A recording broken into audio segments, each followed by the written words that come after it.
time visitors to Narragansett Bay, so that's when we go look for them. We start to see the seals arrive in the bay around October. They will stay through about the end of April, and when they leave here, they actually migrate north. They head up to the Gulf of Maine, and that's where they spend their summers because it's nice and cold all year long up there. We're going to go out today and look for this guy right here. This is the harbor seal. It is by and large the main seal that we get here in Narragansett Bay. Save the Bay does an informal seal count. They estimate the winter population to be between 300 and 500 harbor seals at any given time in the bay. So where are we going to go today? So we're actually going to head towards this little island right here called Rose Island. This long straight line is the Newport Bridge. Right around low tide, the seals come to this rock. There's a lot of rock exposed, and they do something on the rock called hauling out. They pull themselves up out of the water and they lay on the rock. So we're going to be very respectful of the fact that these are wild animals. They're in the wild. They're doing what wild animals do, and that's what we're here to look at.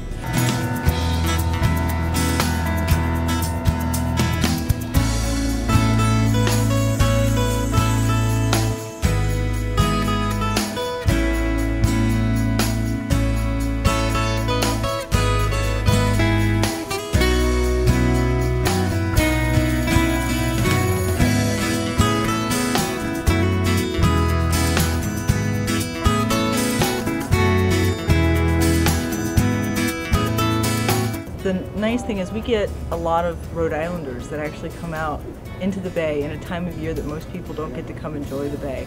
So to be able to introduce that to people for the first time, to see their expressions when they see the seals out on the rock for the first time is just phenomenal. It's such a fabulous opportunity.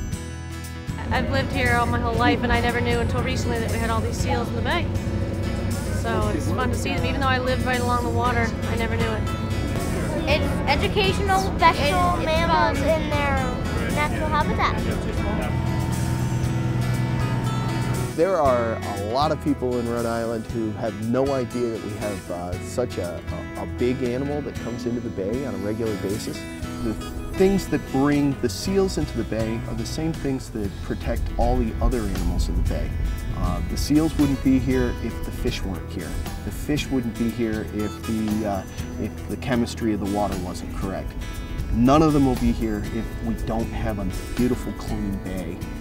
So it's a great thing to kind of to make people realize that having a clean bay is very important, not just to us and how we live our lives, but also to the creatures that share the bay with us. I definitely recommend going on the seal watch.